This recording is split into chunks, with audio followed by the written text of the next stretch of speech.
Look at that cat. Look at that cat.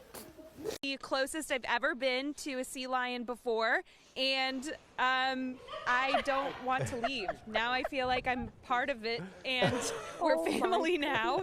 And so yeah, when you come to the Altamont Fair, it's just one of many different things that you can check out. Starting today, White House Fruit Farm in Canfield is temporarily closing to walk-in traffic. Department received nearly $4,000 in protection equipment to ensure officers. You are watching with, oh, hi, there's your cat.